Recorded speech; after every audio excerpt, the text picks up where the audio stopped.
It's no secret that many people have written off Google Plus as already dead. Some have even speculated that Google has been dismantling it in preparation to kill it off completely. Mark Traphagen doesn't think so, and in this episode, he'll tell you why.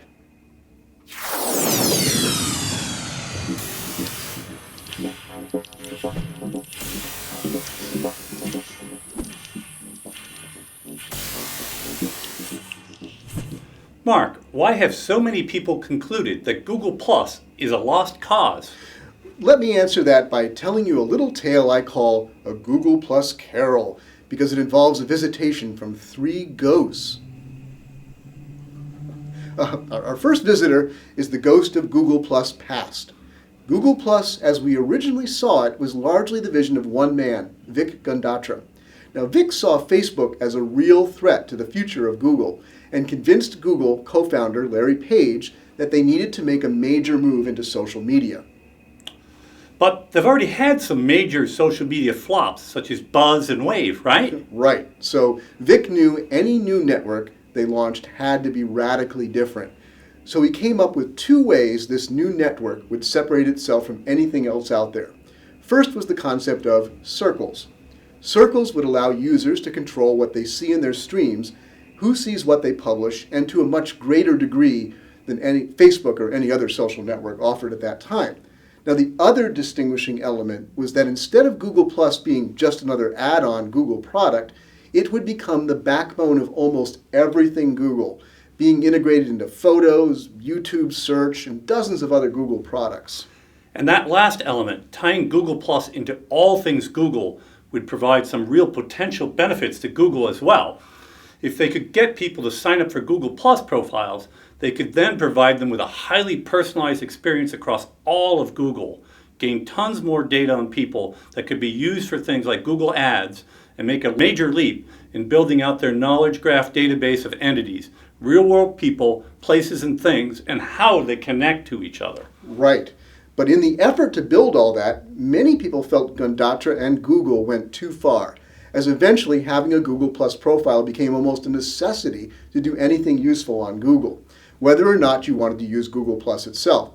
So that brings us to the ghost of Google Plus present, at least the present that existed earlier this year. In April of 2014, Vic Gundatra announced he was leaving Google, making the future of Google Plus look pretty grave to many observers. Now, Dave Besbris was named Gundatra's successor, but seemed to be mostly a caretaker. Almost nothing of significance happened to Google Plus during the year of Besbris's headship. The significance of that era, to me at least, was simply that it seemed to indicate Google at least wasn't planning to kill off Google Plus, but perhaps they weren't quite sure what to do with it yet. Then came March 2015 and the announcement of Bradley Horowitz as the new Vice President of Google Streams, Photos, and Sharing. Yes, and that brings out the ghost of Google Plus future. The important thing there is that there does indeed appear to be a future for Google Plus, but one that is very different in emphasis from its past. Now, the most obvious change to the casual observer is a pulling back from having Google Plus integrated into the rest of Google. We've not only seen Hangouts and Photos spun off as their own apps, but also have seen Google Plus no longer being required for YouTube channels and comments, and less evidence of Google Plus, at least visibly, in search.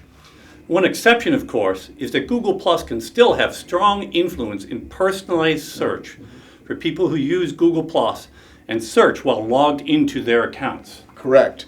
But I think other changes to Google Plus are even more important and tell us more positively where the network is headed in the future. The biggest of those changes is from an emphasis around people to a focus on interests. When circles were at the center of Google Plus, the network was mostly about the way we connect with people and brands. But we think Google saw that most people didn't want that. They already have Facebook for making those connections.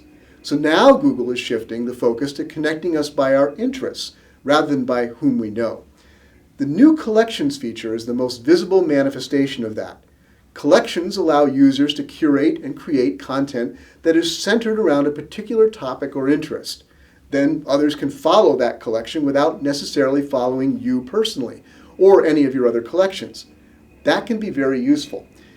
In the past, there might be someone who I circled because I really like their landscape photography.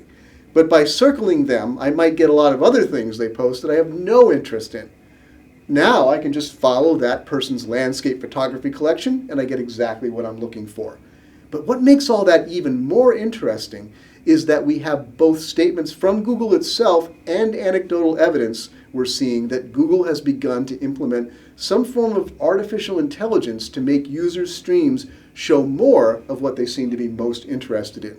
Now, if they do that successfully, it should vastly increase the time people spend in their streams, which is a key success metric for any social network. Thanks, Mark. I know you have a lot more to say about this topic, and in particular, why Google Plus might become valuable for marketers again. And folks can find those thoughts in your Marketing Land article at the URL on the screen now. Well, thanks, Eric. And thank you for joining us today. Be watching every Monday for a new episode of Here's Why.